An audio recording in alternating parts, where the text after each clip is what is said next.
Olá a todos, eu sou Micael Amorim, presidente e fundador aqui do Grupo Carcarás Juventude Conservadora da UFMA.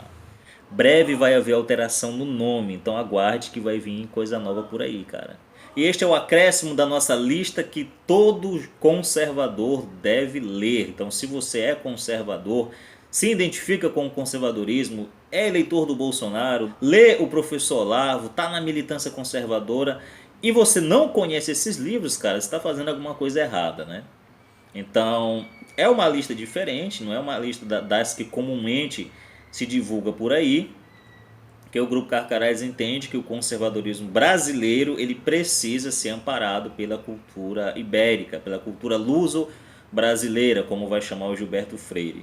É interessante estudar os conservadores ingleses, americanos e tal, mas o Brasil é o Brasil, né? Então essa lista serve para isso. Um outro título para ela podia ser 10 livros que todo conservador brasileiro deveria ler, né? Mas enfim. Então se você não viu a lista, você pode clicar aqui, assista lá o vídeo e volta para esse aqui, cara, que é um vídeo bônus. Então, sem mais delongas, vamos para a lista. E o nosso primeiro livro, primeira indicação de leitura para todo conservador brasileiro é o livro do José Lins do Rego, Fogo Morto. Cara, a minha edição aqui tá bem surradinha, né? Mas é uma edição que tem o prefácio do Otto Maria Carpo, né? Eu encontrei no sebo, então já faz valer a pena, né? Apesar do estado.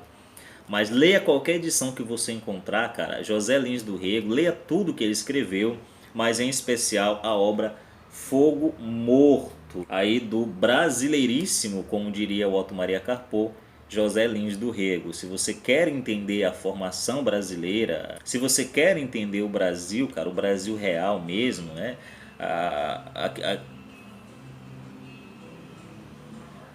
O Brasil real mesmo, né? As nossas raízes, você precisa ler Fogo Morto.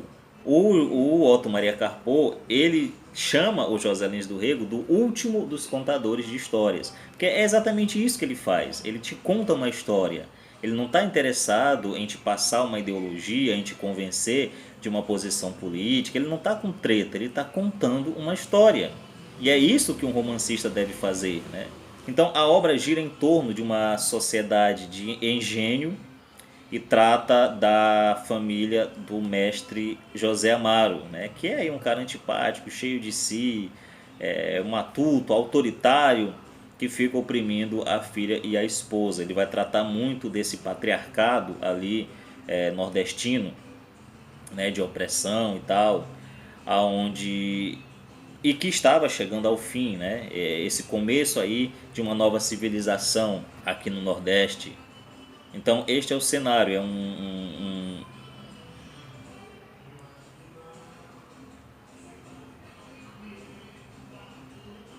então é neste cenário, né? Ali a dona Sinhá, que é a sua esposa, a sua filha Marta, o mestre José Amaro, tem até o nosso próprio Dom Quixote, né? Então você tem um apego muito grande a todos os personagens porque eles são muito bem desenvolvidos. Mas não é só isso, né? Não é só uma boa história. É uma obra historiográfica também, né? Porque o José Lins do Rego, nas suas obras, e sobretudo nesta, ele traz muito das suas raízes, né? Desse mundo rural do Nordeste, desse mundo açucareiro, das senzalas, dos negros, do patriarcalismo rural. Então ele é muito mais que um romancista, ele é um símbolo da memória de um povo, da imaginação mítica de um povo, das lendas, do folclore, do regionalismo brasileiro nordestino. Então, cara, é um livro indispensável. Fica aqui a dica, José Lins do Rego, Fogo Morto. Vamos para a próxima. Então, nosso próximo item é História dos Fundadores do Império do Brasil, volume 1, sobre José Bonifácio, aí do Otávio Tarquino de Souza. Cara, toda esta coleção da história dos fundadores do Império do Brasil, ela é imprescindível, é totalmente leitura obrigatória para você que é conservador, se você quer entender como o Brasil se constituiu como Brasil, como Estado brasileiro, sobre as nossas raízes aí, sobre os nossos políticos de renome, sobre como era a política do Império, porque muita gente, por ignorância, acaba sendo antimonarquista ou achando que a monarquia era um período de terror, um período sem democracia. Bobagem sem tamanho, cara. Então, se você quer conhecer um pouco mais sobre a monarquia, tá aqui um excelente começo, né? Eu indico aqui o volume 1 sobre José Bonifácio, mas você pode ler a coleção inteira. Na verdade, você deve ler, né? Porque a obra aí do Otávio Tarquino de Souza, ela trata de forma aprofundada sobre a realidade brasileira, sobre aquilo que é o Brasil, aquilo que foi o Brasil no período do Império. Infelizmente, uma lembrança esquecida e ignorada por muita gente, mas fica a leitura. Você encontra baratinho na livraria do Senado, cara. Baratinho mesmo, são preços assim irrisórios, então não tem desculpa, vai lá e compre. Nosso próximo item para fechar a lista com chave de ouro é um combo. Como assim? Magnífica obra do Gilberto Freire, Casa Grande e Senzala. Cara, naquele livro O Futuro do Pensamento Brasileiro, que aliás era para estar nessa lista, né? Tá aí, fica a indicação. O Olavo já disse que existem 4 nomes na cultura brasileira, cara. 4 nomes. Pessoas que foram o auge, o ápice da cultura brasileira. Na filosofia nós temos o Mário Ferreira dos Santos. No direito nós temos o Miguel Reale. Na literatura nós temos o Machado de Assis. E na sociologia o nosso queridíssimo Gilberto Freire. Leitura não só para conservadores, mas para qualquer um que se interesse pelo Brasil, pela história de nosso país, pela nossa formação cultural, econômica, social. Cara, leitura obrigatória para qualquer estudioso sério.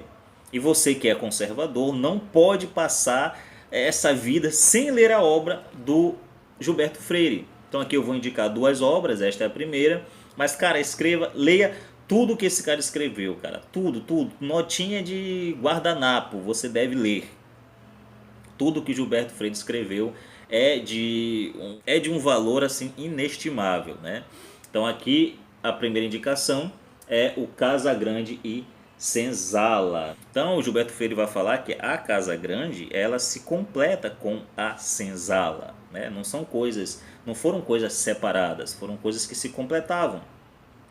E representavam todo um sistema econômico, mas não só, também um sistema social, um sistema político, com o compadrismo, por exemplo, um sistema de produção, né, cana-de-açúcar e tal, um sistema de transporte, com o carro de boi, o cavalo, a rede, né, que também servia aí como transporte, um sistema de religião com o catolicismo familiar, a centrado aí no pater familias, né, e no culto aos mortos, etc. Então, práticas de higiene, práticas escolares, práticas medicinais que até hoje são comuns no brasileiro, surgiram neste período aqui, retratado pelo Gilberto Freire, Casa Grande e Senzala. Nenhum livro explica o Brasil, cara, como este. Então, leia esta obra para ontem. E junto com ela, para fechar a lista, mais uma obra do Gilberto Freire, por isso eu falei que era um combo, Uma Cultura Ameaçada e Outros Estudos e Outros Ensaios.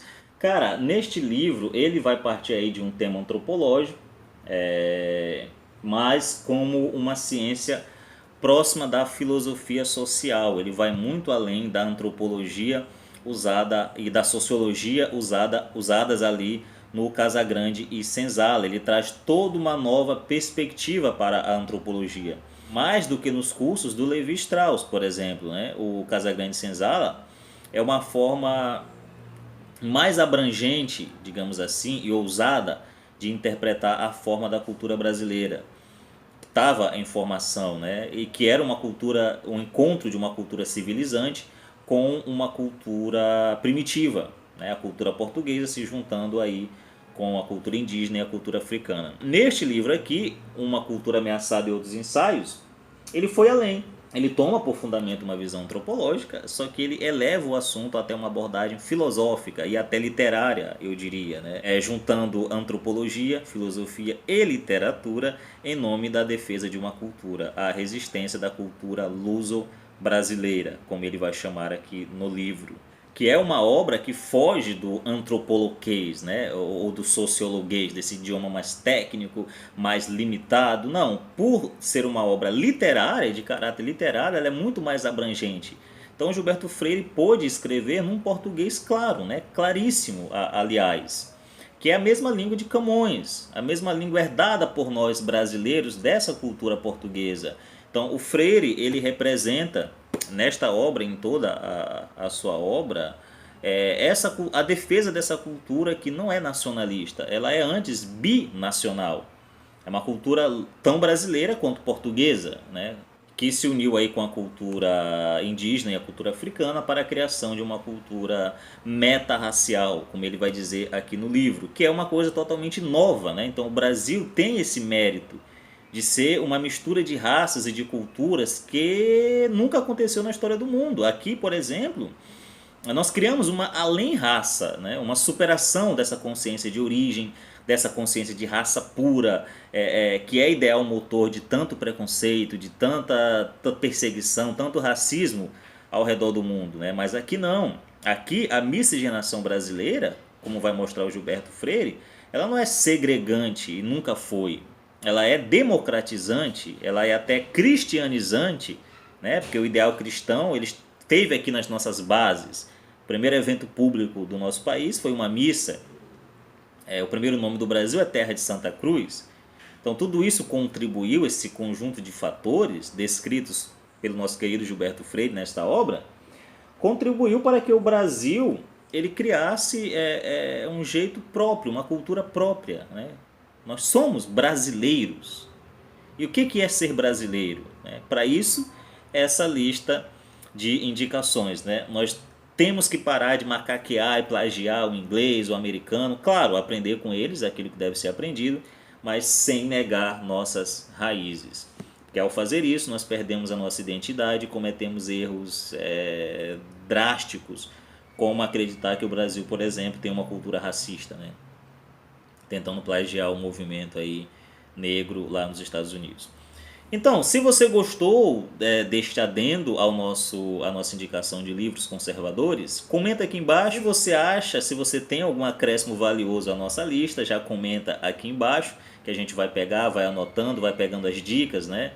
Para aumentar a nossa biblioteca. Então, se você tem algum acréscimo valioso à nossa lista, já comenta aqui embaixo, cara, que eu estou ansioso para saber. Se você gostou deste vídeo, deixe o seu like. Não deixe de se inscrever no canal e ativar as notificações para receber mais dicas de livros, conteúdo sobre filosofia, política e movimento conservador em geral. Vou ficando por aqui. Não deixe de acessar nossas redes sociais aqui, que estão todas aqui embaixo. Se você quiser contribuir com o nosso trabalho, nosso Apoia-se também está aqui na descrição. Então, fui!